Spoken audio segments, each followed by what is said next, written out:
साथियों नमस्कार, मैं हरिश्चंद्र बर्णवाल इस वीडियो में आप सभी का स्वागत करता हूं। दोस्तों, दिल्ली में एक ऐसा काला कारनामा सामने आया है जिसे सुनकर आपके होश उड़ जाएंगे। आपको लगेगा कई बार ऐसी घटनाएं हो चुकी है ना दोस्तों, जिसमें केजरीवाल की सरकार सुप्रीम कोर्ट तक में जाकर ये कह चुकी है कि उसके पास पैसे नहीं हैं। अब ये पैसे जाते कहां थे?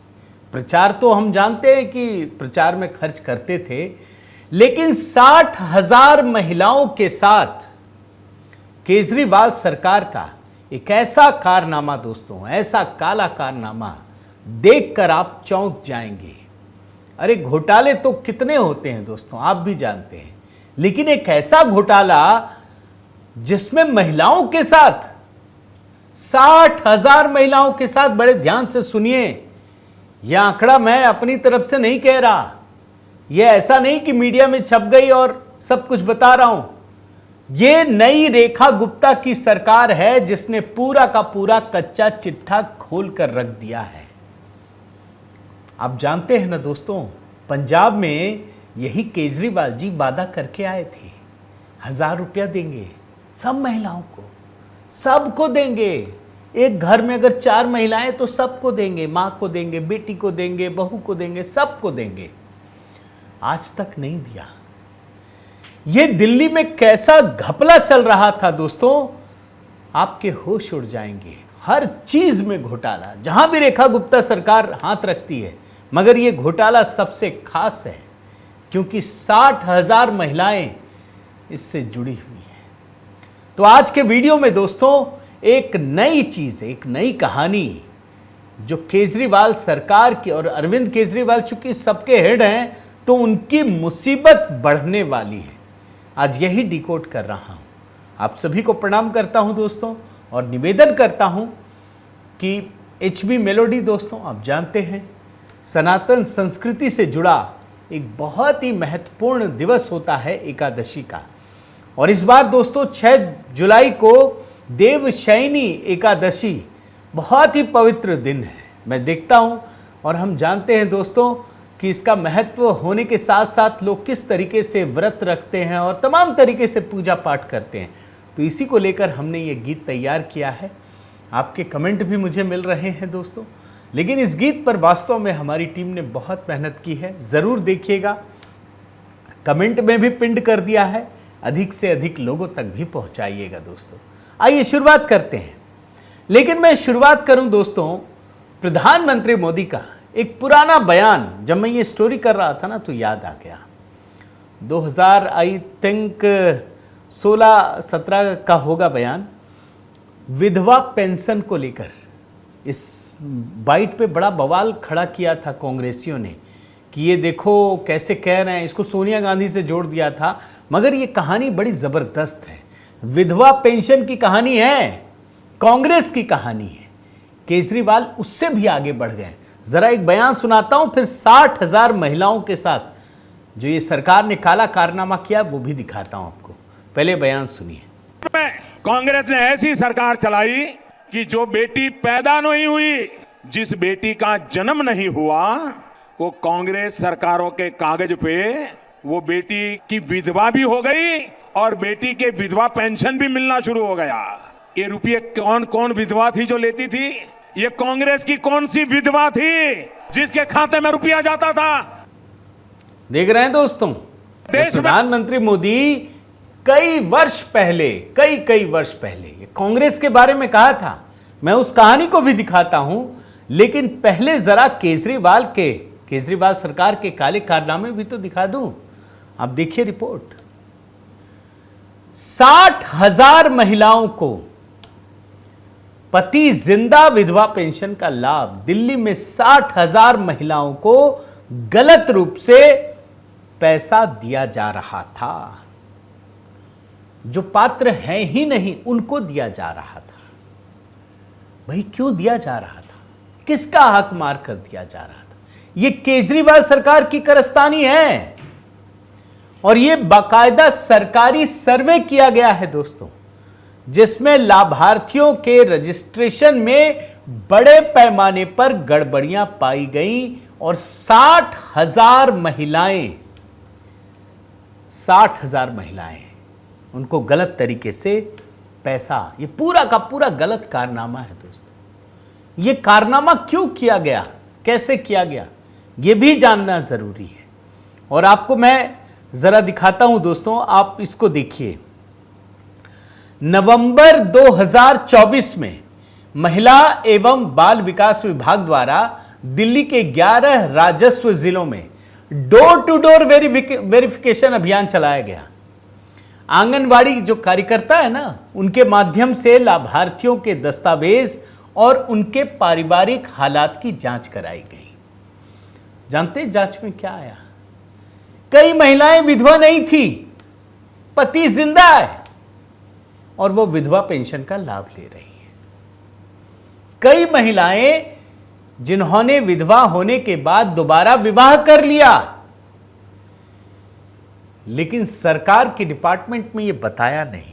तो कुछ तो हो सकता है, चलो गड़बड़ी हो, लेकिन बाकी तो सरकारी गड़बड़ी है। आपको मैं वैसे एक चीज याद दिलाता हूं दोस्तों, आप भूल गए होंगे कि जब आम आदमी पार्टी की सरकार आई तो ये तो अलग ही तरह की राजनीति थी।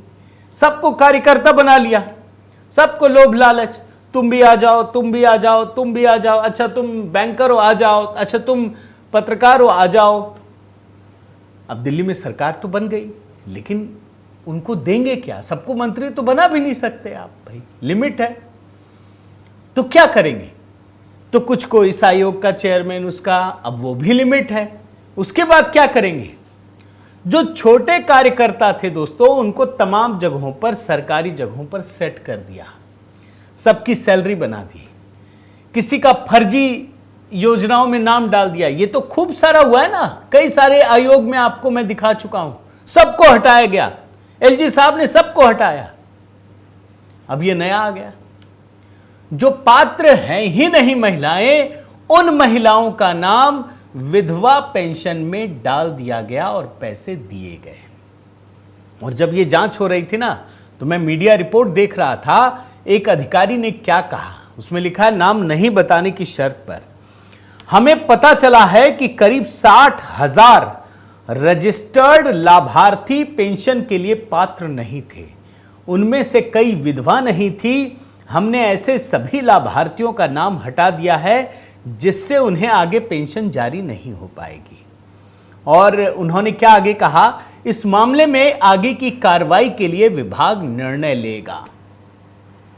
मैं तो मानता हूं दोस्तों, अगर सही मायने में कहिए तो दिल्ली में रेखा गुप्ता की सरकार, कई लोग टिप्पणी कर रहे थे, मैं एक आध सज्जन का देख रहा था कि क्या कर रही हैं। अरे भाई, तुम्हें दिख नहीं रहा क्या हो रहा है? पूरी दिल्ली कोई जाकर घूम ले। जब प्रधानमंत्री मोदी आए थे ना 2014 में, तो उन्होंने कहा था कि इतने गड्ढे भर कर दिए गए कि उसको भरने में भी समय लगता है। ये केजरीवाल जो 3-3 बार मुख्यमंत्री बने और उसके बाद इनकी मैडम बनी, तो आतिशी मार लेना। अब इन सब ने जो गड्ढे किए हैं उसको भरने में कुछ तो समय दीजिए। चारों तरफ अवैध बस्तियां, नाले जाम करके घर बना दिए, रेलवे के बगल में अवैध घर बनवा दिए। वो सब तो हटाना पड़ेगा ना। अभी तो गाड़ियों वाला भी मामला चल रहा है, उस पर तो अलग वीडियो बनाना पड़ेगा। तो जो गड्ढे किए हैं उस गड्ढे को ठीक भी तो करना पड़ेगा, और जहां पर अवैध निर्माण है या इस तरह की चीजें, उसको भी तो देखना पड़ेगा।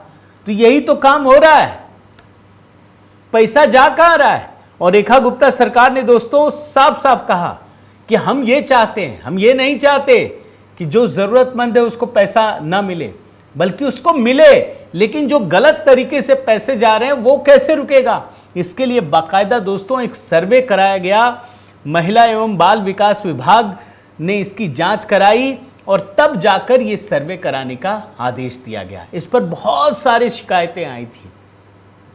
अच्छा, मजेदार चीज क्या है, मैं आपको वो भी दिखाता हूं दोस्तों। ये जो योजना है ना, विधवा पेंशन योजना, 2007-8 में कांग्रेस की सरकार ने शुरू किया था। और गरीब विधवाओं की मदद के लिए ये शुरू किया गया था ताकि उनको भी कुछ नियमित रूप से एक आय मिल जाए। भाई, उन महिलाओं को जो समाज में हाशिए पर हैं लोग, गरीब हों, वंचित हों, पीड़ित हों, कुछ तो चाहिए ना जीने के लिए। योजना अच्छी है। अब कांग्रेस ने क्या किया उसको छोड़ दीजिए। योजना जब शुरू की गई थी पहले वर्ष में 2007-8 की बता रहा हूं, तब 6,288 महिलाओं को हर महीने 600 रुपये नियमित रूप से मिलने की बात थी। 2023-24 जब दिल्ली का आर्थिक सर्वेक्षण आया था, जानते हैं कितनी महिलाएं हो गई थी? इन महिलाओं की संख्या 3,74,516 हो गई। कहां शुरू हुआ था 6,288 2007-8 में, और 2023-24 में 3,74,516। ये दिसंबर 2023 में जिनको मासिक पेंशन प्राप्त हुई, ये केजरीवाल सरकार के समय की बात बता रहा हूं। और तब जाकर के रेखा गुप्ता को लगा, सरकार को लगा कि इसकी जांच करानी चाहिए।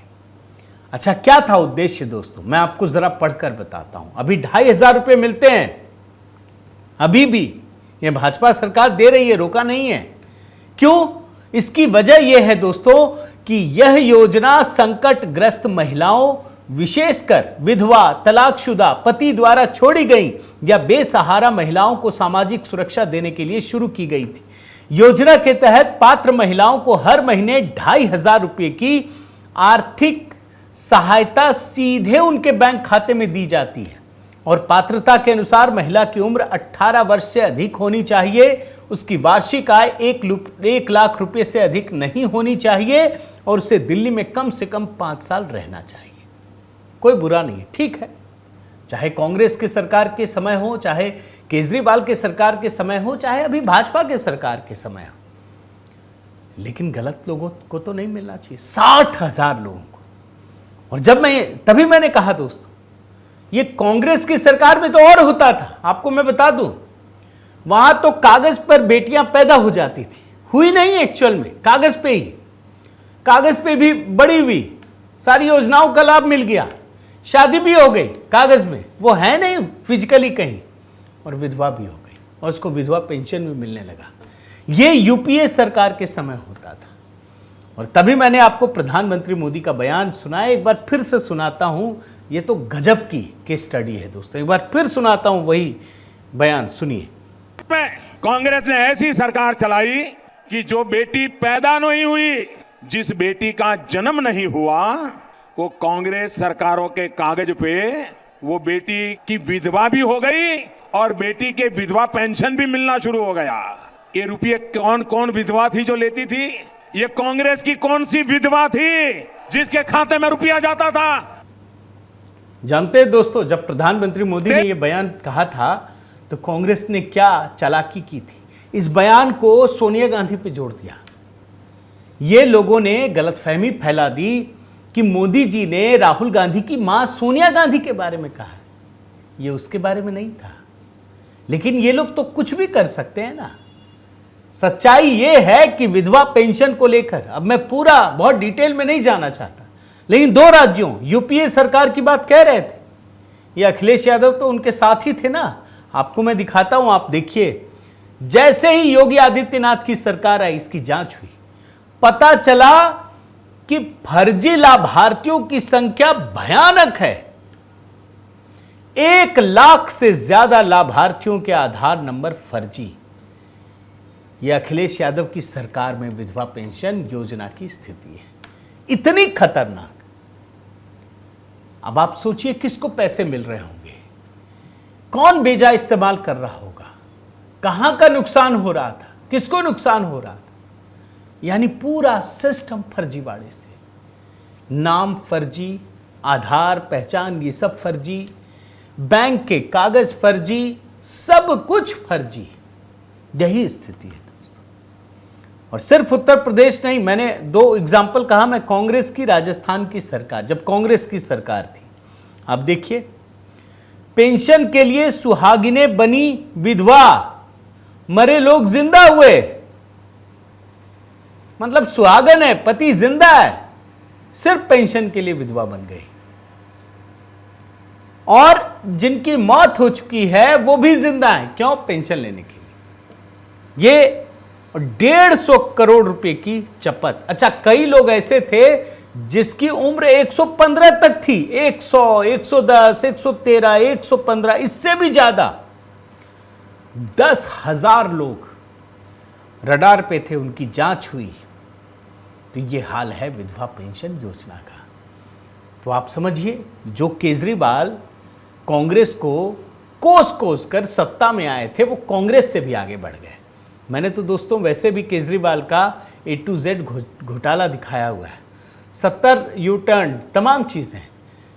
अब उसकी चीज़ तो वैसे ज़रूरत नहीं है, लेकिन आजकल केजरीवाल फिर एक्टिव हो गए हैं वो एक सीट जीतने से। और मैं तो कह रहा था ना, देखिए पंजाब में मंत्री बना दिया, इनके राज्यसभा जाने का या कुछ होने का इंतज़ार कीजिए, आपको सब समझ में आएगा दोस्तों।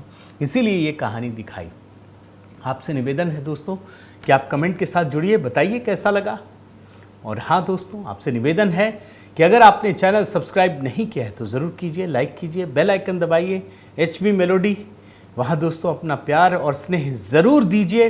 देखिए हमारा व्हाट्सएप चैनल भी है दोस्तों, आप चाहें तो उससे ज़रूर जुड़िए, वहाँ हमारे वीडियो आपको नियमित रूप से मिलते हैं। हमारा व्हाट्सएप ग्रुप भी है, वो नंबर स्क्रीन पर है दोस्तों। जैसे भी जुड़ना चाहें, जो भी सहयोग करना चाहें, आपका स्वागत है। बहुत बहुत धन्यवाद। जय सिया राम।